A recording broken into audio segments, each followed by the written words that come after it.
Hi, my name is Lakes, and today I will be doing my quest presentation on sleep and why it is so important for all of us. Sleep is something that everyone does every day, and honestly, in the past, it has been quite a mystery to me. I knew the basics behind sleep, and I knew from first-hand experience what would happen if I didn't get enough of it, but I always wondered about the science behind it and why those 8 hours at night affect how I felt the next day so much.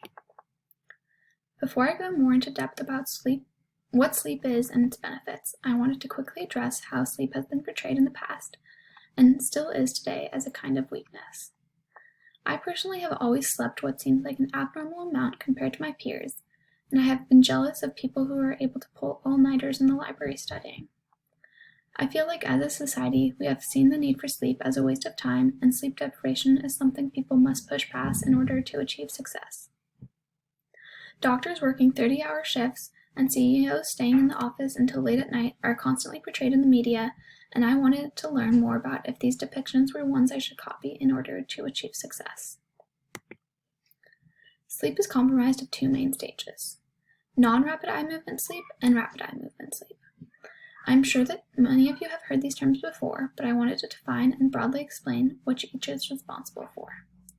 Non-rapid eye movement, also known as NREM sleep, means that when an EEG is taken of the brain during this period of sleep, it would show slow and long brain waves. There are multiple stages of NREM sleep, and each represents a deeper state of sleep. As a person enters each deeper stage of NREM sleep, their brain waves become longer and slower. Rapid eye movement sleep, on the other hand, has short and quick brain waves. This is where dreaming occurs. The brainwaves of the stage are similar to those while awake, and a person will cycle through these 2 states of sleep during a night. Both have been shown to be necessary for normal human functioning. Learning first about the physiological processes that happen within the brain has helped me understand the effects sleep can have on the body, so I wanted to explain what is happening on a microscopic level before I go into the larger effects. Throughout the body, the lymphatic system is used to clear waste that is not valuable to the body's cells. In the brain, however, there are no lymph vessels, and until recently, scientists have been unsure of how the process of waste clearance works in the brain. The recently discovered process has been termed the lymphatic system and involves cerebrospinal fluid. Previously to this discovery, CSF has been thought to only circulate in the ventricles and the outer areas of the brain. Cerebrospinal fluid has recently been shown to actually be able to enter the space in the brain between the neurons and flow past it, delivering nutrients and taking waste with it. In this diagram, the cerebrospinal fluid is the kind of greenish-blue color. So you can see how it flows from the arteries to the veins through the area where the neurons are present. It flows along the arteries and veins, similar to the lymphatic system in the rest of the body, and as it penetrates deep into the brain, it is able to clear out waste. There is a significantly less neuron function at night, so although less cerebrospinal fluid is produced, there is an increased flow as it can move more freely between the neurons and improve the effectiveness of waste clearance mechanism. If sleep were to be reduced or fully taken away, the CSF would not be able to effectively clear out the waste that can build up in the brain. One of the most common waste products that CSF is responsible for clearing is amyloid beta. This can quickly build up and cause synapses to no longer work properly and impair memory. Multiple studies have found a strong correlation between the number of amyloid beta plaques and Alzheimer's disease as well as other forms of dementia. In an article that was part of a larger collection entitled Sleep Medicine Review, Dr. Kruger from Washington State University and some of his colleagues decided to look into sleep research and determine the core function that this process serves. Upon gathering evidence from a variety of sources, they determined that there were 6 main reasons why humans and the vast majority of other animals need regular and adequate sleep. The theories they identified through their research are its role in immune function. Sleep helps lower energy expenditures and restore brain energy stores. It improves waking performance as well as cognitive function, as well as its need for lymphatics, which is what I previously discussed. I'll be going further in depth in each of these areas and bring in other studies throughout my presentation. Multiple studies have demonstrated that sleep and immune function have a bidirectional relationship. This means that sleep affects immunity and immunity functions affect sleep. One example I'm sure that we've all experienced is the desire and need to sleep more when fighting off a cold or infection. Sleep has been shown to dramatically influence the immune system's ability to fight off infections and other things causing threat to the person, for example, cancerous cell growth. A study by Karen Spiegel in 2002 was able to identify how sleep directly influences the amount of antibodies your body is able to produce. This in turn strengthens the immune response. In this trial, she had one group of participants sleep the recommended amount of time, while another group had their sleep restricted to only 4 hours. Both groups were given the annual flu vaccine the following day, and their blood was analyzed for antibody markers. She found that the group that had slept a sufficient amount had more than double the antibody markers than the group that had been sleep deprived. Over the course of a lifetime, sleep deprivation can have damaging effects to a person's health, as the immune system is not functioning at the highest level. Sleeping serves a large purpose in terms of evolution and survival.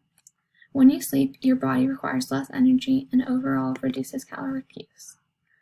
Overall metabolic rate is lower during sleep than during waking hours, and this conservation of energy can help increase survival rate of an animal when food and energy is difficult to find. The body's temperature also drops during these hours to help further reduce energy usage. The lack of consciousness that accompanies sleep also allows the brain to, in a way, recover the energy lost during the day.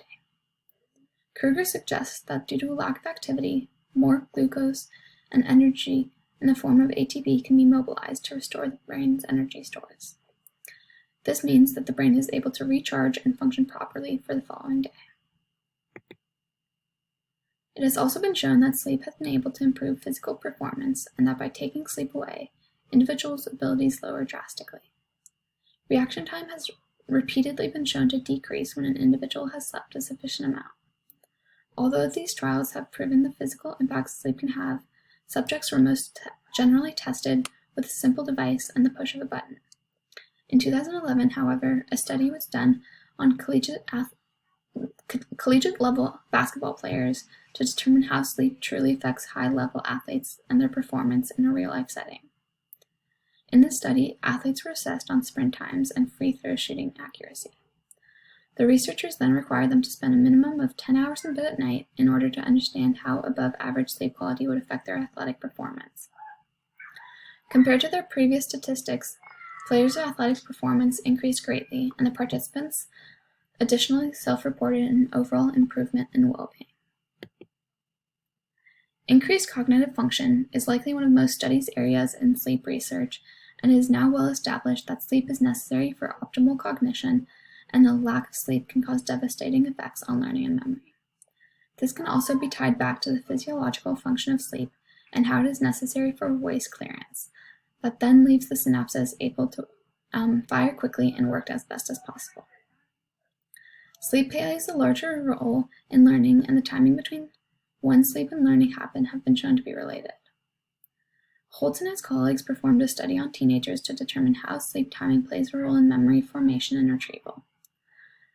A subject group that was taught the tasks and declarative facts at night rather than early in the afternoon showed a significantly higher retention rate when tested a week later.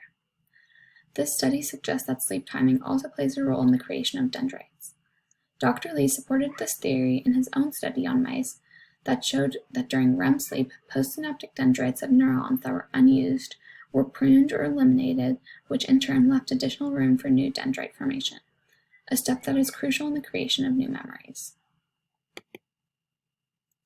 As I've explained throughout my presentation, sleep can have drastic effects on health, and when sleep deprived, overall performance is decreased. This decrease in performance costs society millions and even possibly billions in lost productivity in nearly all fields of work.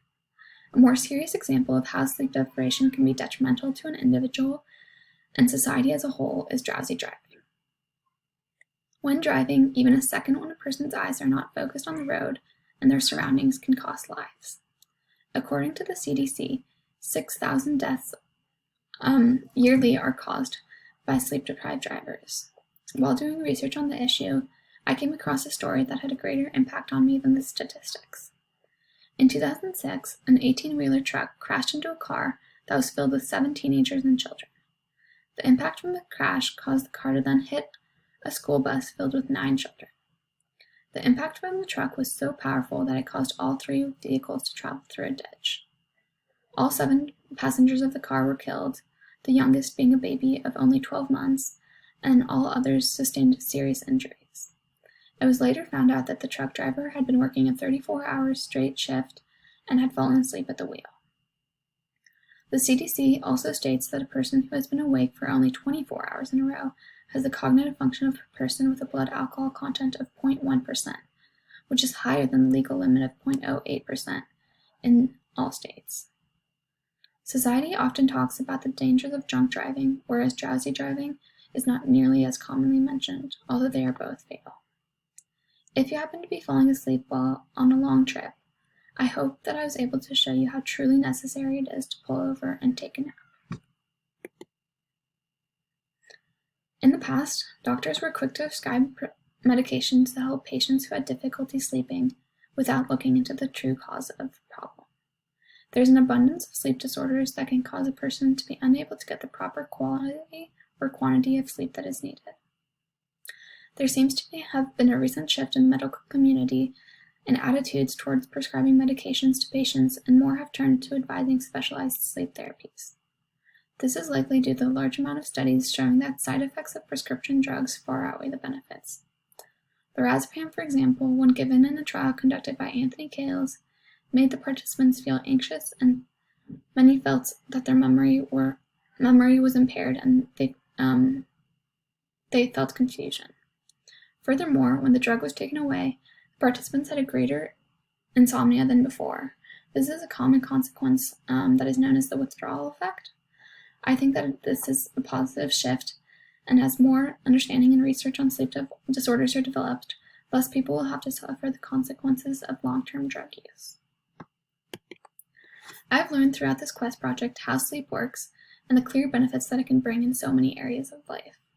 With this knowledge, the lack of importance that society places on sleep has become even more shocking to me, and I think that it is something that must change in order to literally save lives. I think that it is up to each individual who is educated on the effects of sleep deprivation to make the right choices to be the most successful. But before that can happen, individuals must be educated. Throughout school, we have all been warned of how alcohol and drugs can harm our health, or how physical activity and healthy diet should be prioritized. But personally, I have found that the same emphasis has not been placed on sleep. I think that programs should be implemented to teach the benefits of sleep to everyone, starting at a young age and teaching elementary school students why sleep is important. Finally, on a larger scale, we should work to destigmatize sleep as lazy or weak, and should rather highlight it as a step to optimal health and success. Thank you so much for listening. And these are my sources.